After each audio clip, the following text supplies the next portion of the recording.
अस्सलाम वालेकुम बच्चों, कैसे हैं आप सब? उम्मीद है खैरियत से होंगे। आज हम स्टार्ट करेंगे 9th की बायोलॉजी का टॉपिक है, चैप्टर नंबर 1 है और टॉपिक है आपका साइंटिफिक मेथड। साइंटिफिक मेथड आज हम पढ़ेंगे नोट से। हमने रीडिंग से भी पढ़ा है, आज हम नोट से पढ़ेंगे और उसके बाद आप मुझे सजेस्ट करना कि कौन सा जो है मेथड वो ठीक है। क्या हम नोट से कंटिन्यू रखें या हम रीडिंग से रखें? अच्छा, आज हम पढ़ेंगे साइंटिफिक मेथड। साइंटिफिक मेथड क्या होता है? साइंटिस्ट यूज़ करते हैं एक ऐसा मेथड जिसमें वो अपने प्रॉब्लम्स जो अराइज होती हैं साइंस में, बायो में, फिज़िक्स में, केमिस्ट्री में, उनके हल के लिए, जो उनके सॉल्यूशन के लिए जो मेथड यूज़ किया जाता है उसको हम कहते हैं साइंटिफिक मेथड। इसके स्टेप्स होते हैं, साइंटिस्ट स्टेप्स लेते हैं। वो स्टेप्स कौन कौन से होते हैं? पहला जो स्टेप्स है वो ये है, साइंटिस्ट क्या करते हैं? साइंटिस्ट पहले ऑब्जर्व करते हैं, ऑब्जर्वेशन करते हैं, आइडेंटिफिकेशन करते हैं। पहले शनाख्त करते हैं, जो मसला है उसकी शनाख्त करते हैं, आइडेंटिफिकेशन करते हैं।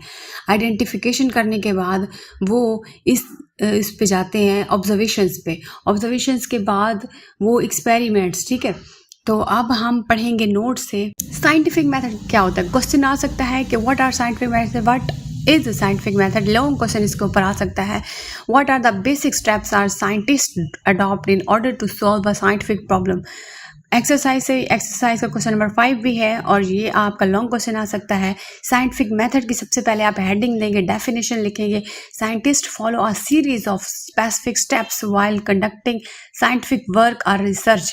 जब भी कोई साइंटिफिक वर्क कर रहे हो, रिसर्च कर रहे हो, तो साइंटिस्ट स्टेप्स लेते हैं, कुछ स्टेप्स उठाते हैं, उनको हम कहते हैं, उस मेथड को हम कहते हैं साइंटिफिक मेथड। और अगर तो ये बायोलॉजिकल बायो के ऊपर रिसर्च हो रही है, साइंटिस्ट बायोलॉजिस्ट वर्क कर रहे हैं, तो इस मेथड को अब हम कहेंगे biological method. When applied to biological research it is refer to as biological method. जहाँ पे स्टेप्स हैं, पहले हम क्या करते हैं, पहले साइंटिस्ट क्या करते हैं, रिकॉग्नाइज करते हैं, आइडेंटिफाई करते हैं। वो जो मसला है, वो जो अराइज हुआ है मसला, उसको रिकॉग्निशन करते हैं और आइडेंटिफिकेशन करते हैं, उसकी शनाख्त करते हैं। उसके बाद ऑब्जर्व करते हैं, ऑब्जर्वेशंस, उसके बाद हाइपोथेसिस, डिडक्शन, एक्सपेरिमेंट्स, रिजल्ट्स, इनको हम 1 by 1 पढ़ते हैं। Recognition of scientific problem, recognition, identification. The first step involve identifying and defining a scientific problem. वो जो scientific problem है, वो जो मसला है, उसको identify करेंगे, उसको check करेंगे, शिनाख्त करेंगे। Scientist want to investigate, जिस चीज़ को, जो मसला आ रहा है, जिसके ऊपर इन्वेस्टिगेशन करनी है, इन्वेस्टिगेट करना है, तो साइंटिस्ट आइडेंटिफाई करेंगे, उसकी शनाख्त करेंगे। दिस प्रॉब्लम में अराइज फ्रॉम द क्यूरोसिटी। यहाँ पे सिर्फ 2 लाइनें आप इसकी लिख सकते हैं। उसके बाद है एग्जाम्पल क्या है? Biologist notice that plant in a particular area are growing taller than usual. This observe leads to question what factors are responsible for increased growth of these plants. ये जो चीज़ है, ये जो क्वेश्चन है, ये आइडेंटिफिकेशन के लिए यूज़ हुआ है कि ये जो मसला है कि प्लांट्स जो है इतनी ज़्यादा इनकी ग्रोथ हो रही है, टाल ट्रीज हो रही है, तो पीछे क्या फैक्टर है, ये कौन सा फैक्टर है जो इनकी ग्रोथ को इंक्रीज कर रहा है। उसके बाद जहाँ पे देखें, उसके बाद ऑब्जर्वेशंस है। ऑब्जर्वेशन सेकंड स्टेप आता है। ऑब्जर्वेशंस 2 किस्म की हो सकती हैं, एक है क्वालिटेटिव, एक है quantitative. Once the problem is identified, मसला अब आइडेंटिफाई हो गया, शिनाख्त हो चुकी है, साइंटिस्ट मेक केयरफुल ऑब्जर्वेशंस। अब ऑब्जर्वेशन, आपको पता है ऑब्जर्व करना, 5 सेंसेस यूज करना, चेक करना, देखना, सोचना, ये ऑब्जर्वेशंस में आते हैं। तो ऑब्जर्वेशंस 2 किस्म की हो सकती है, एक क्वालिटेटिव, एक क्वांटिटेटिव। जो क्वालिटेटिव है वो क्वालिटी की है, चेक करते हैं, कलर चेक करते हैं, ठीक है, क्वालिटी। तो ये जो है यहाँ पे डेफिनेशन है और नीचे एग्जाम्पल है। Observations that don't involve numbers and can not be measured. Qualitative को ना तो हम मेजर कर सकते हैं और ना ही इसकी कोई वैल्यूज़ या नंबरिंग होती है, ना ये नंबर्स में हम इसको मेजर कर सकते हैं। मेजर तो हम कर ही नहीं सकते ना, ये क्वालिटेटिव है। एग्जाम्पल है colour and texture of flower, ठीक है। उसके बाद क्वांटिटेटिव है। क्वांटिटेटिव क्या होती है? क्वांटिटी बेस्ड होती है, अमाउंट बेस्ड होती है, डाटा बेस्ड होती है, न्यूमेरिकल वैल्यूज की बेस के ऊपर होती है। एग्जाम्पल है number of bird sitting in a tree. Qualitative, वो जो क्वांटिटेटिव है वो बहुत एक्यूरेट होती है, वो बिल्कुल ठीक होती है, उसको मेजर कर सकते हैं न्यूमेरिकल फॉर्म में। तो ये वाली जो क्वांटिटेटिव ऑब्जर्वेशन है, इसको साइंटिस्ट यूज करते होते हैं। उसके बाद हाइपोथेसिस क्या है? बेस्ड ऑन ऑब्जर्वेशन, जो आपने ऑब्जर्वेशन, जो फर्स्ट स्टेप में आपने आइडेंटिफाई किया था मसला, अब उसकी ऑब्जर्वेशंस फिर देखी थी हमने, क्वालिटेटिव क्वांटिटेटिव, उसके बाद हाइपोथेसिस है थर्ड स्टेप, हाइपोथेसिस जो बेस्ड ऑब्जर्वेशन पे, बुनियादी ऑब्जर्वेशंस पे है, या जो एग्जिस्टिंग नॉलेज, जो हमारे पास नॉलेज है, जो हमारे पास ऑब्जर्वेशन से आई है और हमने जब आइडेंटिफाई किया था, रिसर्च की थी, तो उससे जो नॉलेज आई है उसकी बेस पे हम हाइपोथेसिस करेंगे। Scientist develop hypothesis. Hypothesis is a tentative statement, जहाँ से हम ब्रैकेट डालेंगे, हाइपोथेसिस से आपने स्टार्टिंग लेनी है। Is a tentative statement that offer a possible answer to the scientific problem. एक साइंटिफिक मसले का पॉसिबल आंसर है, ये भाई मुमकिन है इसका जवाब है। अब यहाँ पे scientist often formulate multiple hypothesis for a single problem. एक मसला है ना, उसकी 100 रीजन हो सकती हैं। एक मसला है, अब उसको जवाब देखें। कैरेक्टरिस्टिक्स ऑफ हाइपोथेसिस कौन कौन सी हो सकती हैं? It is propose statement that answer the problem. ये एक स्टेटमेंट होती है जो उस मसले के हल के लिए होती है। It align with the available observations. ये उस बुनियाद पर अरेंज होती है जो हमने ऑब्जर्वेशन से किए थे, जो हमने ऑब्जर्वेशन स्टेप में किए थे। It can be tested through experiment. इसको हम टेस्ट कर सकते हैं, इसके ऊपर एक्सपेरिमेंट्स कर सकते हैं कि क्या ये हाइपोथेसिस ठीक है भी सही या नहीं। इट मस्ट बी फाल्सिफाइड, ये गलत हो सकती है। Meaning that there is a way to disapprove, हम इसको डिसअप्रूव कर सकते हैं। एग्जाम्पल है, हाइपोथेसिस एक है कि लीफ डिस्कलरेशन। डिस्कलरेशन जो है वो पत्ता जो है, पत्ता उसका कलर जो है वो ख़राब हो रहा है, डिसकलर हो गया है, डिसपेयर हो रहा है, कलर ख़राब हो रहा है, येलोइश हो रहे हैं। स्टंटेड ग्रोथ, ग्रोथ रुक गई है इन ए प्लांट। एक प्लांट के पत्ते कलर उनका चेंज हो रहा है और उनकी ग्रोथ रुक गई है। Caused by deficiency of iron in the soil, ये एक स्टेटमेंट है और ये हाइपोथेसिस है, ये एग्जाम्पल है हाइपोथेसिस की। उसके बाद है डिडक्शन। डिडक्शन क्या है कि उस क्वेश्चन का आंसर बट इफ या देन में। कैसे? फ्रॉम द हाइपोथेसिस, हाइपोथेसिस के बाद आपका फोर्थ स्टेप है डिडक्शन वाला। लॉजिकल प्रिडिक्शंस होती हैं, रिजल्ट्स होते हैं, नोन एज डिडक्शन। यहाँ से इसकी डेफिनेशन है कि logical predictions are results known as deduction. These predictions are usually written in an if and then, if या then फॉर्मेट में। कैसे? हाइपोथेसिस थी हमारी कि leaf discolouration and stunted growth are caused by iron deficiency, ये तो थी hypothesis. अब इसकी डिडक्शन क्या होगी? If iron deficiency is caused, अगर तो ये आयरन की डेफिशिएंसी हुई है, then adding iron, then adding iron to the soil will improve the leaf colour and promote plant growth. अगर तो आयरन की डेफिशिएंसी हुई है, देन अगर हम आयरन ऐड करेंगे तो क्या इससे ग्रोथ प्रोमोट होगी? ये इफ और देन जो लगा है ये डिडक्शंस को कर रहा है, हाँ या ना वाला answer. Deductions help scientist design experiment to test the hypothesis. Experiments आ रहे हैं, तजर्बात आ रहे हैं, वो जो अब हमारे पास डिडक्शंस आ रही हैं, इसके ऊपर हम करेंगे experiments. Most critical steps of scientific method, scientist design and perform experiment. यहाँ से आप याद करना है, scientist design and perform experiment to test the validity of this hypothesis. क्या ये हाइपोथेसिस वैलिड है, ठीक है, ट्रू है, इसको साबित करने के लिए एक्सपेरिमेंट करते हैं।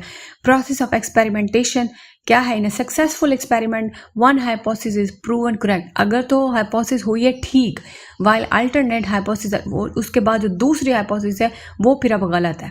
ठीक है, अगर तो आपकी हाइपोथेसिस ठीक हो गई है, क्योंकि हाइपोथेसिस के डिफरेंट स्टेट्स होती हैं, 3-4 स्टेट्स में दे दी जाती हैं, तो अगर उनमें से एक एक्सपेरिमेंट करके एक ठीक हो गई तो बस ठीक है, बाकी सारी गलत। Scientist continue testing and refining the accepted, test भी करते हैं और उसको मजीद रिफाइन करके accepted hypothesis by performing further. अब वो जो हाइपोथेसिस हमारे पास ठीक आई है एक्सपेरिमेंट के थ्रू, हमने बाकी रिजेक्ट कर दी, एक जो हाइपोथेसिस हमारे पास ठीक आई है इसके ऊपर फर्दर टेस्ट करेंगे, फर्दर इसको रिफाइन करेंगे, फर्दर इसके ऊपर एक्सपेरिमेंट करेंगे। एग्जाम्पल है, to test the hypothesis about iron deficiency. अब आयरन के ऊपर डेफिशिएंसी के ऊपर हाइपोथेसिस टेस्ट की जा रही है, साइंटिस्ट ऐड करेंगे वो आयरन सॉइल के अंदर उस प्लांट के, and observe the effects on leaf colour and growth. उसके बाद हम एक एक्सपेरिमेंट करके देखेंगे क्या वाकई ग्रोथ इंक्रीज होती है या नहीं होती। चेक कर रहे हैं कि क्या इसके अंदर जो डेफिशिएंसी आयरन की कमी से पूरी हो जाती है। आयरन डालने से, आयरन की कमी है ना, तो आयरन यूज़ करने से क्या वो ठीक हो जाता है जो ग्रोथ है। रिजल्ट आगे है, रिजल्ट्स क्या होते हैं? Scientist collect data from experiment, जो एक्सपेरिमेंट से डाटा आया है आपके पास वो रिजल्ट फॉर्म के में एनालाइज होगा और उसको स्टैटिकल टूल्स एंड ग्राफ की फॉर्म में भी यूज़ होगा, वैल्यूज़ मैथमेटिकल वैल्यूज़ की फॉर्म में, फाइंडिंग्स जो आपके पास आई हैं, the results determine whether the hypothesis is correct या इनकरेक्ट। ये रिजल्ट हमें बताते हैं कि हाइपोथेसिस अब हमारी ठीक है या नहीं है। उसके बाद है features of results, summarising data with statistical analysis and graphs. हमने समराइज करना है, ग्राफ की सूरत में एनालिसिस करनी है, including reference to acknowledge the sources of information. जो हमारे पास इंफॉर्मेशन आई है हम उसके रेफरेंस लिखेंगे। फिर उसके बाद पब्लिशिंग फाइंडिंग्स, अब वो जो ठीक है अब उसके ऊपर बुक्स में लिखेंगे, बुक्स के में अंदर ऐड करवाएंगे, रिसर्च पेपर्स पे लिखेंगे। Sharing results with the scientific community, scientist के साथ हम ये रिजल्ट्स शेयर करेंगे कि हमारी जो हाइपोथेसिस थी अब वो ठीक हो गई है, एक्सपेरिमेंट्स के थ्रू ये वैल्यूज़ हैं, ये रिजल्ट्स हैं। प्रेजेंटेशंस के थ्रू अब की जाती है, अब वो प्रेजेंटेशन के साथ करें या नेशनल या इंटरनेशनल मीटिंग्स या सेमिनार्स में करें, वो साइंटिस्ट की मर्जी है। ठीक है, तो ये कुछ फीचर्स हैं, टू द पॉइंट है, हेडिंग में है, कोई बात समझ नहीं है तो ज़रूर पूछिएगा। उसके बाद एक और बात उसके बाद नेक्स्ट है कि एक ब्लॉक पड़ा है आपका एक्सपेरिमेंट एंड कंट्रोल ग्रुप। इस फोटोसिंथेसिस में आपको पता है कि कार्बन डाइऑक्साइड गैस पौधे यूज़ करते हैं, प्लांट यूज़ करते हैं।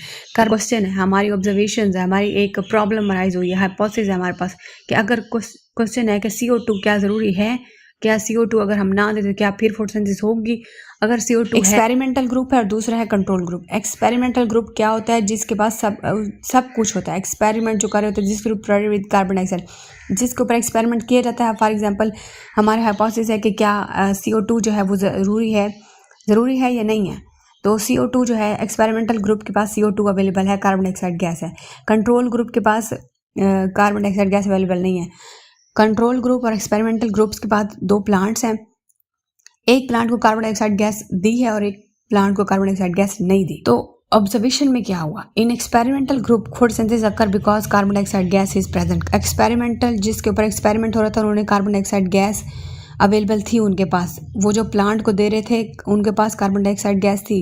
एक्सपेरिमेंटल और कंट्रोल ग्रुप के पास प्लांट्स थे, एक प्लांट के पास उन्होंने कार्बन डाइऑक्साइड गैस एक को अवेलेबल करवा दी थी, एक को नहीं करवाई थी। एक्सपेरिमेंटल ग्रुप्स के पास कार्बन डाइऑक्साइड गैस थी, उन्होंने प्लांट को दी।